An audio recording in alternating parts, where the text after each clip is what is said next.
안녕하세요. 반갑습니다. 수능 특강 파동의 성질과 활용 2점짜리 문항 해설 진행하도록 하겠습니다. 우선 1번 문제에서는 파동에 대하여 학생 ABC가 대화하고 있는 모습이 나타나 있고 이 중에서 옳은 것만 고르면 되겠죠? 학생 A부터 보겠습니다. 파동의 진행 방향과 매질의 진동 방향이 나란한 파동을 횡파라고 한다. 아니죠. 이거는 종파에 대한 설명입니다. 따라서 학생 A는 틀렸고, 그 다음 B. 횡파에서 이웃한 마루와 골 사이의 거리를 파장이라고 한다. 얘도 틀렸죠. 마루랑 마루 혹은 골과 골 사이의 거리를 파장이라고 하기 때문에 B도 틀린 겁니다. 그 다음 C. 음파가 진행할 때 매질이 달라져도 음파의 진동수는 변하지 않는다. 얘는 맞겠죠. 왜냐면 진동수를 결정하는 건 파원이잖아요. 그러니까 매질하고는 상관이 없습니다. 답은 2번. 자, 다음은 2번 문항입니다.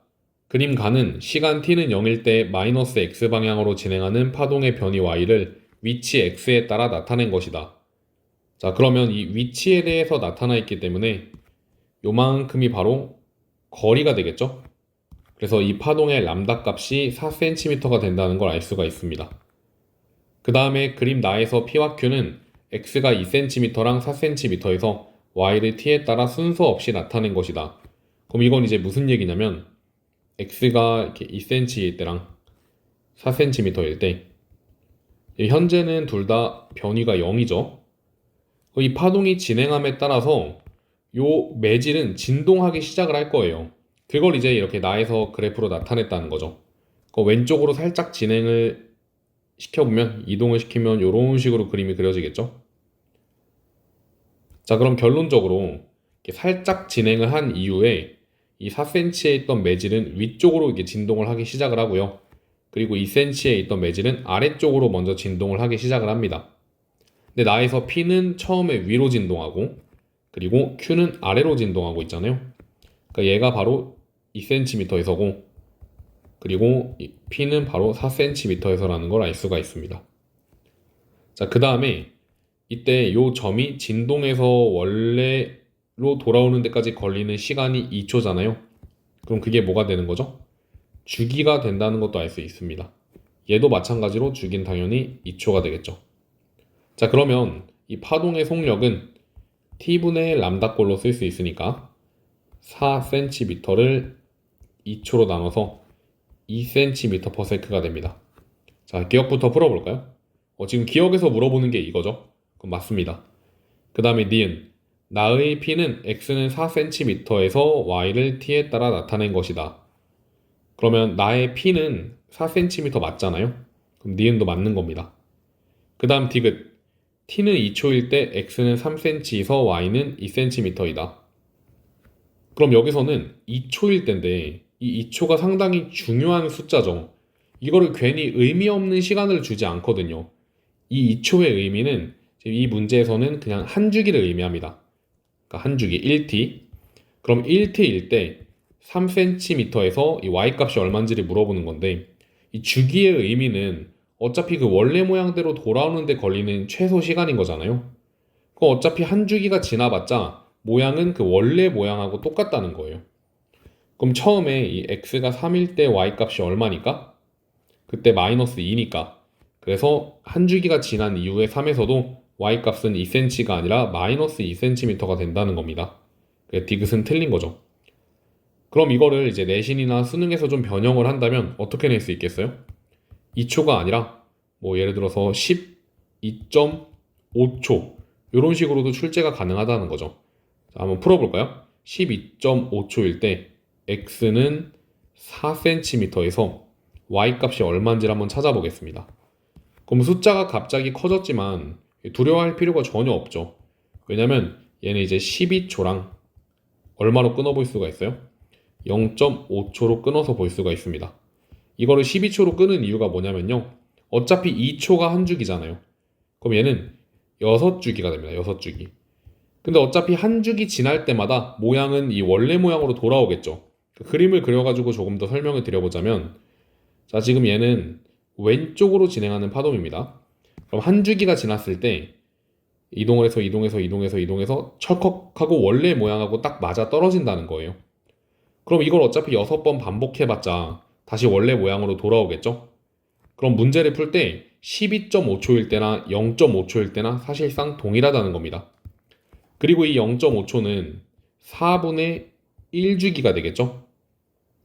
자, 이거는 제가 본 수업 때도 많이 이야기를 해드리는 부분인데, 파동을 그림을 그리신 다음에 얘를 4등분으로 쪼개보시면 좋습니다. 자, 이렇게 해서 4개로 쪼개서 보는 거죠. 그러면 1칸, 2칸, 3칸, 4칸이 되는데, 요 4칸만큼을 이동하는 데 걸리는 시간이 한 주기인 거예요. 이렇게 4칸을 움직이는 데 걸리는 시간이 한 주기. 적어볼까요? 4칸은 한 주기다. 그러면 요 한 칸 움직이는 데 걸리는 시간이 바로 4분의 1주기가 되겠죠. 그래서 이런 파동은 4분의 1주기 동안 한 칸, 즉 얼만큼? 요만큼 움직이는 겁니다. 그 다음 4분의 1주기 동안 요만큼, 그 다음 4분의 1주기 동안 요만큼, 그렇게 마지막으로 4분의 1주기 동안 이렇게 움직이는 거죠. 물론 뭐 왼쪽으로 이동하는 파동이었다면 한 칸 움직이면 이렇게 되겠죠.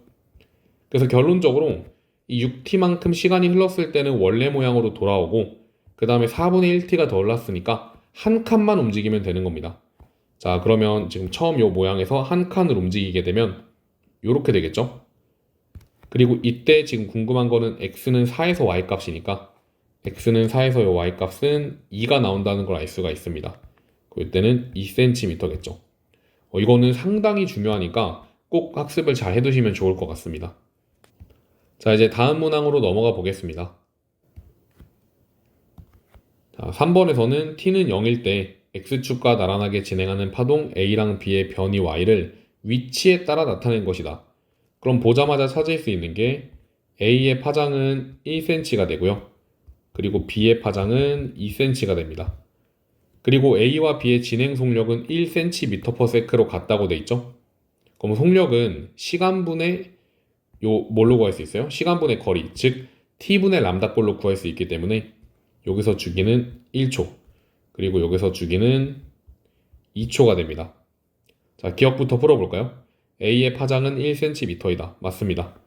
그 다음에 니은, 파동의 주기는 A가 B의 2배이다. 이거는 반대죠? 그 다음 디귿, T는 1초일 때 B의 X는 1cm에서 Y 값은 마이너스 2cm이다. 이게 방금 전에 풀었던 2번의 디귿하고 같은 유형인 거죠. 근데 여기서도 이 문제가 너무 쉽게 출제된 게, 한번 봐볼까요?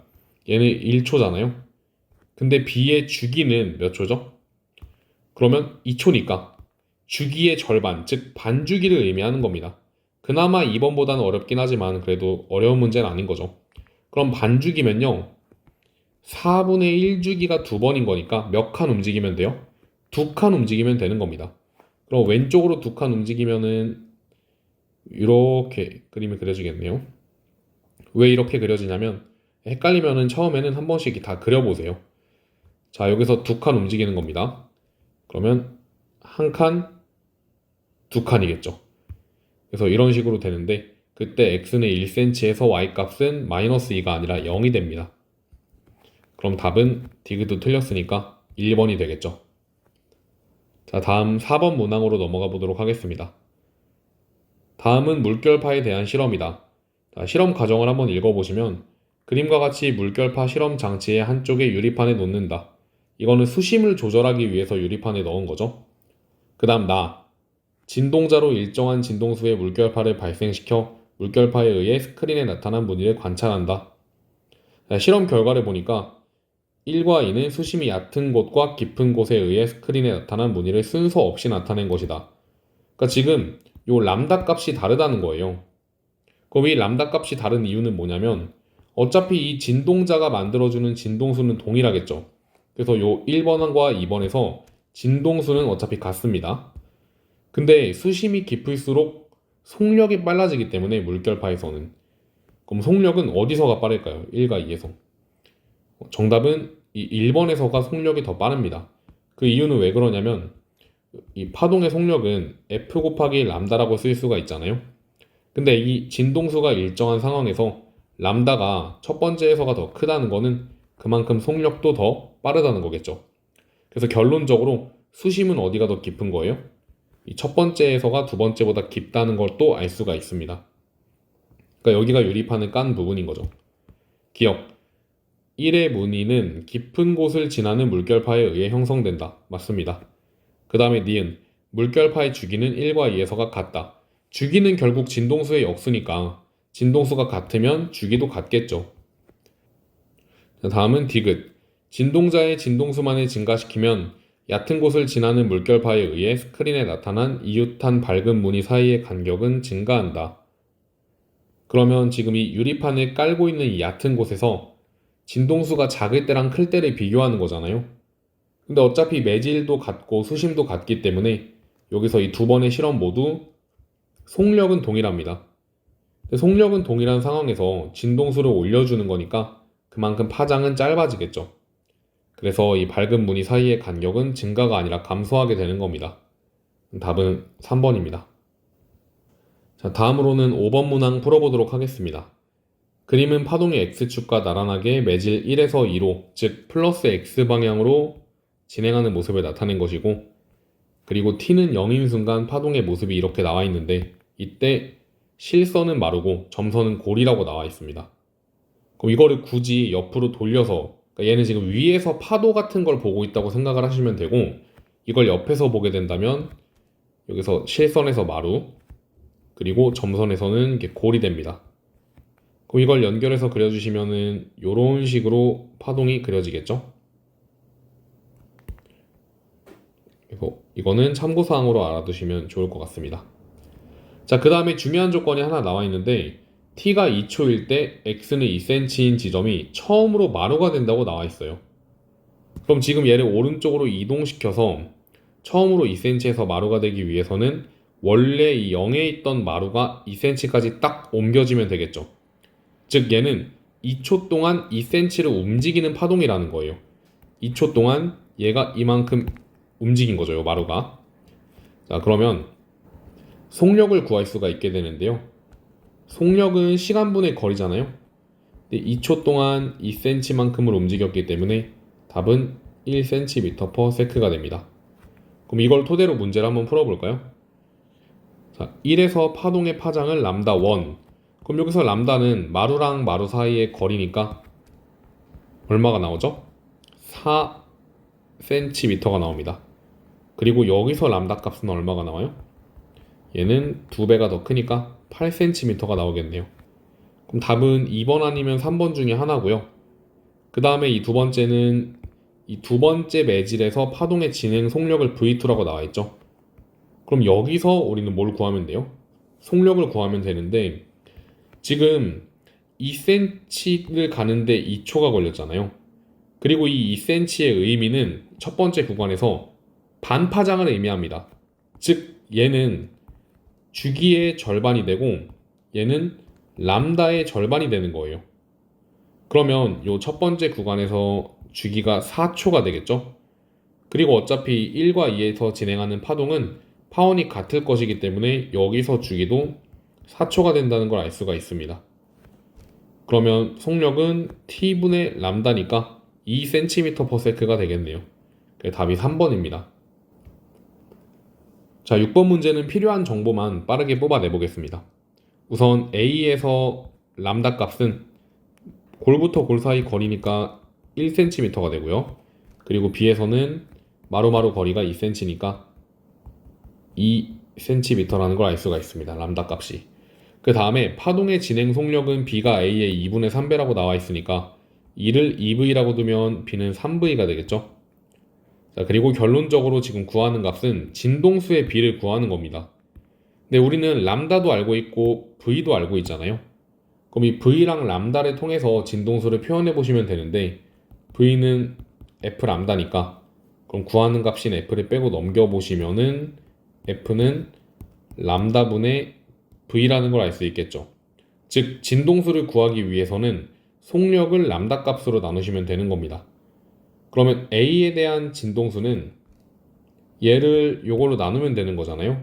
그럼 개수만 써주시면은 2가 되고요. 그리고 B 같은 경우는 3V를 2로 나누는 거니까 2분의 3이 됩니다. 그러면 얘를 이제 분수로 만들어 보시면은 3분의 4가 나오겠죠? 그래서 답은 4번이 되는 겁니다. 그러니까 결론적으로 우리가 알고 있는 정보를 토대로 문제에서 구하는 값에 대해서 정리를 하면 편하게 풀 수 있다는 거죠. 그리고 어차피 비율로 구하는 거기 때문에 개수만 찾아서 풀어도 되는 거고요. 자, 다음은 7번 문항으로 넘어가 보도록 하겠습니다. 그림은 위치 x는 0에서 만들어진 파동 AB가 각각 마이너스 x 방향과 플러스 x 방향으로 진행할 때 t는 0인 순간의 모습을 나타낸 것이다. 그리고 주기는 t로 같다. 당연히 여기서 만들어주니까 진동수도 같고 그거의 역수인 주기도 같을 수밖에 없겠죠. 그럼 여기도 t고 여기도 주기는 t가 됩니다. 근데 이때 파장은 얼마가 나와요? 2d겠죠? 2d. 그리고 여기서 파장은 4칸이니까 4d라는 걸 알 수가 있습니다. 기억, B의 파장은 2D이다. 아니죠. 4D입니다. 그 다음 A에서 진행 속력은 T분의 람다니까 요게 바로 A의 속력이 되겠죠. 그럼 니은은 맞습니다. 그 다음 디귿, T가 4분의 1 라지 T일 때, 즉 4분의 1주기일 때 X는 2D인 지점에서 B의 변이는, 자 그러면 요 4분의 1T 동안 4분의 1주기 동안 한 칸을 이동한다 했잖아요. 자, 그럼 여기서 한 칸을 이동을 시켜보면은 이렇게 되는 겁니다. 그럼 2D인 지점에서 B의 변이는 2D가 지금 여기겠죠? 그때 B의 변이는 마이너스 D니까 디귿은 틀린 겁니다. 그 답은 2번. 자, 이어서 8번 문항도 풀어보도록 하겠습니다. 자, 8번의 그림 가를 보시면 밤에 발생한 소리의 진행 경로를 나타낸 것이고 나는 낮에 진행하는 빛의 진행 경로를 나타낸 것이라고 나와 있습니다. 자, 기억부터 볼까요? 가에서 소리의 진행 방향과 공기의 진동 방향은 서로 수직이다. 그러니까 이거는 지금 횡파인지를 물어보고 있는 거죠. 근데 소리는 종파이기 때문에 수직이 아니라 나란한 겁니다. 기억은 틀린 거고요. 그 다음 니은, 가에서 소리의 파장은 차가운 공기에서가 따뜻한 공기에서보다 짧다. 어차피 이 소리는 파원이 같기 때문에 진동수는 변하지 않습니다. 그렇다는 거는 파장이 짧아진다는 거는 속력도 느려진다는 거겠죠. 그러니까 V는 F 람다인데 F가 일정한 상황에서 람다가 작아지면 V도 작아지니까요. 그러면 파장이 차가운 공기에서가 짧냐는 거는 속력이 차가운 공기에서 느린지 물어보는 거랑 같다는 거고 실제로 속력은 차가운 공기에서가 느리기 때문에 니은은 맞는 선지가 되겠죠. 그 다음 디귿, 나에서 굴절율은 뜨거운 공기가 차가운 공기보다 작다. 자, 뜨거운 공기에서 이 빛의 속력은 더 빠르고 그리고 그렇다는 거는 굴절율이 그만큼 작다는 거겠죠. 그래서 뜨거운 공기가 차가운 공기보다 작다는 선지도 맞는 선지가 되는 겁니다. 답은 4번이겠네요. 자, 9번. 그림은 스피커와 마이크 사이에 이산화탄소가 들어있는 풍선을 놓았을 때 풍선을 통해 소리가 진행하는 경로를 나타낸 것이다. 기억, 소리는 횡파이다. 이거는 아니라고 말씀드렸죠. 소리는 종파입니다. 그 다음 니은, 소리의 진동수는 공기에서와 이산화탄소에서가 같다. 어차피 진동수를 결정해주는 건 파원이기 때문에 매질하고는 상관이 없죠. 그래서 같은 게 맞습니다. 그 다음 디귿, 소리의 속력은 공기에서가 이산화탄소에서보다 크다. 자, 요거는 한번 직접 그림을 그려볼까요? 꺾인 경향성을 봤을 때 어디서가 더 느려지는 거예요? 입사각보다 지금 굴절각이 더 작으니까 요 이산화탄소에서가 더 느려지는 거겠죠? 그래서 공기에서가 이산화탄소에서보다 크다는 맞는 선지가 되는 겁니다. 답은 5번이죠? 자, 다음은 10번. 그림 가는 단색광이 매질 1에서 2로 진행하는 경로를 그리고 나는 파동이 1에서 2로 진행할 때 파동의 파면의 일부를 나타낸 것이다. 그럼 가를 먼저 해석을 해볼까요? 단색광 같은 파동이 이렇게 굴절이 되는 이유는 매질 1과 매질 2에서 속력이 달라졌기 때문이겠죠? 그래서 제가 이거를 본 수업 때 비유를 들려드렸던 게 자동차로 비유를 좀 했었는데 한번 그림을 좀 그려볼까요? 이게 자동차가 아스팔트에서 잘 달려가고 있습니다. 근데 만약에 이게 진흙으로 진입을 하게 되면 이제 어떤 일이 발생하냐면 좀 자세히 그렸을 때 여기를 왼쪽 바퀴 이쪽을 오른쪽 바퀴라고 해보자. 그러면 왼쪽과 오른쪽 중에는 누가 더 먼저 도착해요? 진흙에? 오른쪽 바퀴가 더 먼저 도착을 하겠죠. 그럼 이때 왼쪽 바퀴가 이만큼 가는 동안 오른쪽은 조금밖에 못 간다고요. 그래서 이걸 연결해 주시면 이런 식으로 그려지고 또 이렇게 수직으로 이어버리면 이렇게 굴절이 발생을 하는 거죠. 그래서 아스팔트에서는 자동차의 속력이 빠르고 진흙에서는 느려서 이게 안쪽 방향으로 꺾인 거잖아요. 그럼 결론적으로 매질 1과 2에서 속력은 2에서가 더 느리다는 걸 알 수가 있다는 거죠. 여기가 더 빠르고, 그 다음에 파장은 V는 F 람다인데 어차피 이 단색광의 진동수는 일정하니까 V가 큰 쪽이 람다 값도 크겠죠. 그래서 이 단색광의 파장은 1에서가 2에서보다 더 큰 겁니다. 이렇게도 적을 수가 있겠네요. 자, 문제 한번 풀어볼까요? 기억. 가에서 단색광의 파장은 1에서가 2에서보다 길다. 얘는 맞네요. 그 다음에 니은. 가에서 매질의 굴절률은 1이 2보다 크다. 아니죠. 이쪽이 더 밀한 매질인 겁니다. 속력이 느린 쪽이. 그래서 니은은 틀렸고, 디귿. 나에서 파동의 입사각이 굴절각보다 크다. 이게 파동의 진행 방향은 파면에서 항상 수직으로 그려주시면 되는 거거든요. 그러면 이제 이 파동은 어떤 식으로 진행을 하는 거냐면, 우선 매질 2에서는 이렇게 수직으로 그려주시고요. 여기는 이렇게 되겠죠. 이런 느낌. 그럼 이거를 이제 만나게 좀 그림을 그려보면 이 방향으로 지금 진행을 하고 있는 겁니다. 근데 나에서는 파동이 1에서 2로 진행한다고 했으니까 요 경로로 진행을 하는 거죠. 자, 그럼 이때 여기가 입사각, 그리고 여기가 굴절각이 되는 겁니다. 그럼 조금 더 정량적으로 찾아보자면 이렇게 딱 맞춰볼까요? 자, 여기 딱 맞춰보시면 여기가 90도잖아요. 그럼 얘가 90- 세타 1이 되고 여기도 90도니까 여기는 세타 1이 됩니다. 그래서 결론적으로 얘랑 같습니다. 세타 값이. 여기 세타 1 되고, 그리고 여기도 마찬가지로 얘가 지금 세타 2죠? 여기도 세타 2가 됩니다. 근데 이 1하고 2하고 비교했을 때 이 1이 더 큰 거니까 입사각보다는 굴절각이 더 큰 거죠.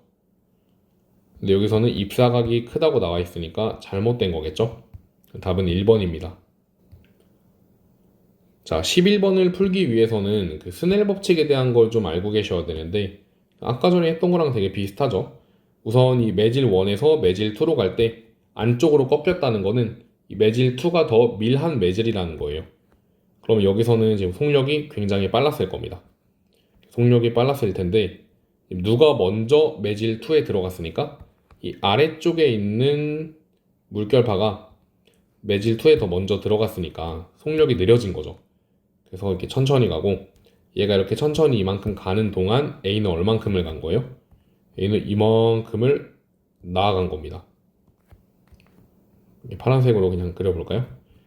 자, 그러면 이 매질 1에서 속력을 V1이라고 한다고 되어 있으니까 얘를 V1이라고 하고, 여기서는 V2라고 둘 수 있겠죠? 그리고 뭐 예를 들어서 지금 스몰 t 동안 요만큼의 거리를 이동했다고 한다면 요 B랑 B'은 이 V2에서 스몰 t를 곱한 값이 되는 겁니다. 그러니까 같은 시간 동안 B가 이만큼 진행하는 동안 A는 요만큼 진행을 한 거니까요. 그 다음에 이제 여기서부터 다시 같이 가는 거죠. 자, 이제 문제 한번 풀어보겠습니다. V1, V2랑 같은 값인 것은, 근데 우선 기억에서는 주기에 대한 B가 나와 있는데 어차피 이 어딘가에서 만들어진 이 파동은 진동수가 같을 거고, 그리고 그 진동수의 역수인 주기도 같을 것이기 때문에 이 두 개는 같은 값이 돼요. 이 V1과 V2는 같지 않잖아요. 그렇기 때문에 기억은 틀린 겁니다. 그 다음에 니은 AA''과 BB'. 근데 AA''은 V1T거든요. 그리고 BB''은 V2T거든요. 그럼 약분하시면은 니은은 맞겠네요. 자, 그 다음에 디귿. 요건 그냥 스넬 법칙을 좀 생각을 해보시면 되는데, 그 스넬 법칙을 증명하는 과정에서 요 가운데 끼어있는 길이가 같다는 걸로 문제를 접근을 하거든요. 요 노란 색깔 길이를 L이라고 둔다면, 그러면 이 각도를 90 세타 1이라고 놓을 수 있고, 여기를 90 세타 2라고 둘 수 있겠죠. 자, 그러면 사인 90 마이너스 세타 1이 L분의 V1t가 되는 거고, 그리고 사인 90 마이너스 세타 2가 L분의 V2t가 되는 겁니다. 그럼 요걸 이렇게 약분을 해보시면은 V1, V2는 얼마가 나와요? 사인 90 마이너스 세타 2 그게 사인 90 마이너스 세타 1이죠? 그럼 디귿도 틀린 거죠. 그러니까 요걸 바꿔보시면은 코사인 세타 2랑 그리고 코사인 세타 1 요런 값이 나오는 겁니다. 그래서 이건 아무튼 답은 2번이겠네요. 그리고 요거 스네 법칙 증명하는 거는 제가 기존의 샘물교재에서 다 설명을 드렸던 부분이기 때문에 참고해 보실 분들은 참고를 해 보시면 좋을 것 같고, 잘 못 찾겠으면 댓글에 남겨주시면 제가 링크를 걸어 드리도록 하겠습니다. 자, 우선 이제 12번 문제로 넘어가 보겠습니다. 그림 가는 광원에서 나온 빛이 물과 공기의 경계면에서 굴절하는 것을, 그리고 나는 렌즈로 숫자를 볼 때 숫자가 크게 보이는 것을 나타낸 것이다. 기억, 가에서 빛의 속력은 물에서가 공기에서보다 작다. 이거는 맞죠? 그 다음 니은, 가에서 입사각을 감소시키면 광원에서 나온 빛이 물과 공기의 경계면에서 전반사한다. 입사각을 감소시킨다는 거는 더 가파르게 쏜다는 거예요. 그럼 절대 전반사 할 수 없겠죠. 이런 식으로 튀어나가겠죠. 오히려 얘를 각도를 더 크게 해줘야지 전반사가 될 수 있는 겁니다. 그래서 니은은 틀렸고, 그 다음 디귿, 나에서 빛의 진행 방향이 렌즈에 의해 바뀌는 것은 빛의 반사로 설명할 수 있다. 이거는 반사에 의한 현상이 아니라 굴절에 의한 현상입니다. 답은 1번입니다. 다음은 13번입니다. 그림을 먼저 보시면 공기에서 매질 A를 향해서 단색광 X를 쏘고 있는 것을 나타낸 것이고, 이때 입사각은 2세타, 굴절각은 세타라고 나와 있습니다. 그러면 굴절각이 더 작으니까 굴절율은 공기보다 매질 A가 더 크겠죠? 그 다음에 굴절된 X는 A랑 B의 경계면상의 점 Q에서 전반사하여 R에서는 일부가 굴절한다. 그럼 지금 여기서 전반사했다는 거는 매질 A가 B보다도 굴절율이 크다는 것도 알 수가 있습니다. 그러니까 A는 공기보다도 크고 B보다도 큰 거죠. 그래서 이렇게 적을 수가 있겠네요. 자, 그 다음에 그러면 요 R에서는 일부가 굴절된다고 나와 있는데, 이 매질 B에서가 A에서보다 굴절율이 작으니까 이런 식으로 굴절을 하게 될 겁니다. 자, 기억부터 풀어보겠습니다. X의 속력은 A에서가 공기에서보다 크다. 이건 아니죠. 굴절율이 A에서가 더 높으니까 A에서의 속력이 더 작은 겁니다. 그 다음에 니은, A와 B 사이에서 임계각은 세타보다 크다.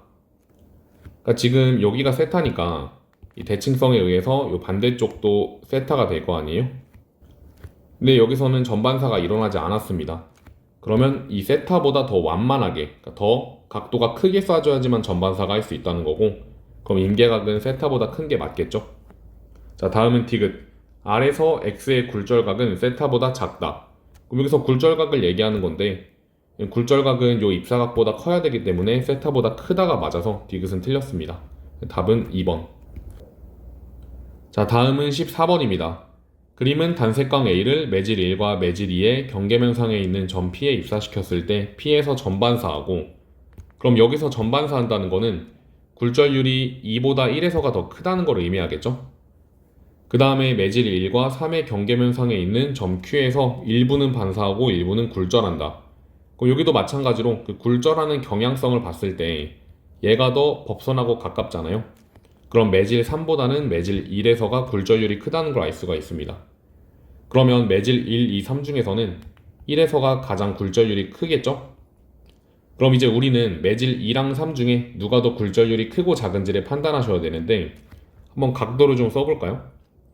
여기서 입사각을 세타라고 둔다면 어차피 입사각과 반사각은 크기가 같으니까 여기도 세타가 되고, 그 다음에 엇각의 성질에 의해서 이 아래쪽도 세타가 됩니다. 뭐 이런 식으로 다 적을 수도 있겠죠? 그럼 분명히 이 1에서 2로 갈 때도 입사각이 세타고 1에서 3으로 갈 때도 입사각이 세타입니다. 같은 각도로 쏴줬는데 여기서는 전반사가 일어났고 아래쪽에선 전반사가 일어나지 않았잖아요. 그 얘기는 굴절율의 차이가 1과 2가 1과 3보다 크다는 얘기가 됩니다. 그러면 이 두 번째 매질 2에서가 굴절율이 가장 작고 그 다음에 그 중간에 매질 3이 있는 거죠. 자, 이제 문제 한번 풀어보겠습니다. 기억 1과 2 사이의 임계각은 90-세타1보다 크다. 이 90-세타1이라는 게 나온 이유가 뭐냐면 여기가 현재 세타1이잖아요. 그러면 요 각도가 90도니까 여기가 바로 90-세타1이 되겠죠. 그러니까 우리가 세타라고 설정했던 그 각도가 90-세타1이 되는 겁니다. 근데 문제에서는 1과 2를 비교하는 거니까 여기를 보시면 되겠죠. 90-세타1. 그럼 이렇게 90-세타1으로 쌌을 때 전반사가 됐다는 거는 그 임계각은 이 각도보다 작다는 의미니까 기억은 틀린 겁니다. 그 다음 니은 A의 속력은 1에서가 3에서보다 크다. 굴절율이 1에서가 더 크니까 속력은 1에서가 더 작겠죠. 니은도 틀렸습니다. 그 다음 디귿 굴절율은 2에서가 3에서보다 작다. 그렇죠. 답은 2번이 됩니다. 자, 다음은 15번 문항 풀어보겠습니다. 자, 15번에 보시면 그림 가와 같이 반원형 매질 ABC를 서로 붙여놓고 단색 깡피를 두 매질의 중심에 입사시켰다. 그리고 그림 나는 가에서 입사각 I에 따른 굴절각 R을 측정하여서 sin R분의 sin I를 나타낸 것이다. 여기서 중요한 거는 하나는 1보다 값이 크고 하나는 1보다 값이 작다는 거예요. 그러면 이 첫 번째 실험에서는 sin I가 sin R보다 크다는 거겠죠? 반대로 이 두 번째 실험에서는 sin I가 sin R보다 작다는 걸 의미합니다. 근데 이 sin 함수는 0도부터 90도까지는 여기 들어가는 값이 커지면 그만큼 이 sin 값 자체도 커지잖아요. 그럼 요거에 대해서 결론을 좀 내려보자면 I가 R보다 크다는 걸 알 수가 있고 요 아래 실험에서는 I가 R보다 작다는 걸 알 수가 있습니다. 즉, 이 첫 번째 실험에서는 입사각이 굴절각보다 크다는 거죠. 그럼 굴절각을 이런 식으로 더 작게 그려주시면 되는 거고 그 다음 이 두 번째 실험에서는 굴절각이 더 큰 거니까 이런 식으로 그림을 그려줄 수가 있다는 겁니다. 그러면 굴절율을 먼저 표시해보자면 첫 번째 실험에서는 A보다 B가 굴절율이 더 큰 거죠. 그럼 A보다 B가 굴절율이 크고 그 다음 두 번째 실험을 봤을 때는 A보다는 C가 굴절율이 큰 거죠. 그래서 A보다는 C가 굴절율이 크다고 이렇게 쓸 수가 있습니다. 문제 한번 풀어볼까요? 기억, 굴절율은 B가 A보다 크다. 이거는 맞죠? 그 다음 니은, P의 속력은 A에서가 C에서보다 크다. 그렇죠. 굴절율이 더 작은 쪽에서 속력은 크니까 니은은 맞는 겁니다. 그 다음 디귿, 첫 번째 실험에서 I가 70도이면 P가 A에서 B로 진행할 때 전반사한다. 근데 이거는 사실 각도가 중요한 게 아니라 절대로 불가능한 게 이 A에서 B로 진행한다는 거는 소한 매질에서 밀한 매질로 진행을 하는 거잖아요. 이때는 전반사가 어떤 각도에서든 일어날 수가 없습니다. 그래서 답은 기억 니은 3번이 되는 거죠. 자, 다음 문제 이어서 풀어보도록 하겠습니다. 자, 16번의 그림 가는 코어와 클레딩으로 구성된 광섬유에서 코어를 따라 빛이 진행하는 현상을 이용한 자연채광을 나는 기름막에 의한 간섭 현상에 의해 나타난 여러가지 색깔의 밝은 무늬와 어두운 무늬를 나타낸 것이다. 기억부터 봐볼까요? 가의 광섬유는 빛의 전반사 현상을 이용한다. 맞습니다. 그 다음에 니은 가의 광섬유에서 굴절율은 코어가 클레딩보다 크다. 이것도 맞는 얘기가 되겠죠? 그 다음 디귿 나에서 밝게 보이는 부분은 빛의 보강 간섭으로 설명할 수 있다. 맞습니다. 이것도. 네, 답은 5번이죠. 17번 풀어보겠습니다. 17번은 이제 전자기파 관련된 문항인데요. 기억부터 바로 봐볼까요? 전자기파의 진행 방향과 자기장의 진동 방향은 서로 수직이다. 그렇죠. 진행 방향은 어디에 나타나고 Z축에 나타나고 그리고 요 진동 방향, 자기장의 진동 방향 같은 경우는 요 Y축에 나타나기 때문에 이 둘은 서로 수직 관계에 있습니다. 그 다음 니은 진공에서 A는 마이크로파가 자외선보다 길다. 얘는 지금 마루부터 마루까지 거리를 의미하기 때문에 파장이 되겠죠? 그래서 요 A는 람다를 물어보는 거고 진공에서의 파장은 마이크로파가 자외선보다 길기 때문에 니은도 맞습니다. 그 다음 디귿 진공에서 B분의 A는 이 B는 마루부터 마루까지 거리가 아니라 시간이죠. 그래서 이 B는 주기를 의미합니다. 그럼 결론적으로 얘는 T분의 람다니까 속력을 물어보는 거죠. 그럼 진공에서 속력은 감마선과 라디오파가 같다. 요거는 맞습니다. 진공에서 모든 전자기파의 속력은 빛의 속력인 C로 동일하기 때문에 맞는 선지가 되는 거고 답은 5번이겠죠. 자, 다음은 18번 문항입니다. 자, 그림 가는 전자기파 A를 이용하여 TV에 신호를 보내는 리모컨을, 그리고 나는 전자기파 B를 이용하여 암치료에 이용하는 암치료기를 나타낸 것이다. 그리고 B는 X선보다 파장이 짧다고 나와 있습니다. 그러면 X선보다 파장이 짧은 전자기파는 감마선이니까 B는 감마선이 되겠죠. 그리고 A 같은 경우는 리모컨인데, 리모컨은 회절성이 어느 정도 좋아야 되기 때문에 얘는 적외선을 이용을 합니다. 문제 한번 풀어볼까요? 기억. A는 자외선이다. 틀렸죠? B는 감마선이다. 니은은 맞습니다. 그 다음 디귿. 진동수는 A가 B보다 작다. 그렇죠. 에너지가 작은 쪽이 진동수도 그만큼 작기 때문에 디귿은 맞는 겁니다. 답은 4번. 19번은 가정에서 이용하는 전자기파 기억, 니은, 디귿을 나타낸 것이다. 기억하고 디귿은 마이크로파고요. 그리고 니은은 빨간 색깔 빛이니까 가시광선이 되는 겁니다. 문제 바로 풀어보겠습니다. 기억. 진공에서 속력은 동그라미 기억이 동그라미 니은보다 크다. 이거는 잘못됐죠. 방금 전에도 말씀드렸지만 진공에서 속력은 모두 동일합니다. 그 다음 니은. 이 동그라미 니은은 적외선 영역에 해당된다. 아니죠. 눈에 보이니까 가시광선 영역입니다. 그 다음 디귿. 진공에서의 파장은 기억이 디귿보다 길다. 우선은 같은 마이크로파여도 이 헤르츠가 얼마인지를 봐야 되는데 이 둘 중에 누가 더 크죠? 디귿이 한 2배 정도가 진동수가 높잖아요. 그럼 파장은 기억에서가 더 길다고 판단할 수가 있는 겁니다. 그래서 디귿은 맞고 답은 2번이죠. 자, 다음 20번 문항 풀어보겠습니다. 그림 가는 파장에 따른 전자기파의 분류를 나타낸 것이고 나는 가의 전자기파 ABC의 예를 순서 없이 나타낸 것이다. 그럼 우선은 가부터 채워보시면 얘는 자외선하고 가시광선 옆에 적외선이 되는 거고, 그리고 마이크로파 옆에는 라디오파, 그리고 A는 X선이 됩니다. 그럼 이 뼈 사진이 A에 해당하는 거고, 그리고 B 접촉 온도계가 B, 그리고 라디오는 C가 되겠네요. 그래서 A, B, C 순서대로 뼈 사진, 그리고 B 접촉 온도계, 라디오가 되는 겁니다. 답은 3번이고요. 다음 문항 이어서 풀어보겠습니다. 21번도 마찬가지로 우선 전자기파의 명칭을 적어 보겠습니다. 진동수가 작은 거부터 나와 있으니까 기억은 마이크로파, 니은은 자외선, 디귿은 X선이 되겠죠? 그 다음 읽어보시면 진공에서 자외선은 적외선보다 파장이 짧다. 자외선 중에는 자외선 A, UVA와 자외선 B, UVB가 있다. 진공에서 파장은 A가 B보다 길다. 그럼 에너지는 A가 B보다 작겠죠? 기억부터 보겠습니다. 니은은 자외선이다. 맞고, 그 다음 니은. 진동수는 B가 A보다 크다. 에너지가 B에서가 더 크니까 진동수도 B에서가 더 크겠죠. 그 다음 디귿. 진공에서 파장은 기억이 디귿보다 길다. 그렇죠. 진동수가 작은 쪽이 파장이 기니까 디귿은 맞는 겁니다.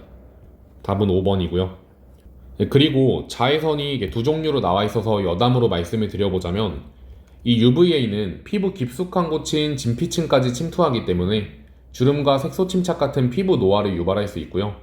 그리고 UVB는 피부 표면에 작용해서 햇볕에 피부가 타게 한다거나 아니면 피부암을 일으키는 원인이 되기도 합니다.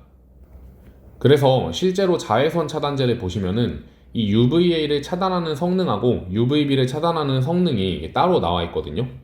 그래서 이 UVA를 차단하는 성능을 PA 등급이라고 부르고, 이 PA 등급 같은 경우는 뒤에 플러스가 많이 붙어 있을수록 더 우수한 성능이라는 겁니다. 그리고 이 UVB를 차단하는 성능은 SPF 지수라고 부르는데, 이 SPF 지수 같은 경우는 뒤에 붙는 숫자가 커질수록 성능이 더 우수한 거예요. 근데 여기서 이 UVB 같은 경우는 특히나 이제 여름이나 낮 시간처럼 태양의 영향이 강할 때, 이때 UVB가 강하고, 이 UVA 같은 경우는 태양이 없을 때도, 그러니까 사계절 내내 하루 종일 계속 존재하기 때문에 밤에 외출하실 때도 이 자외선 차단제를 발라주시는 게 좋습니다.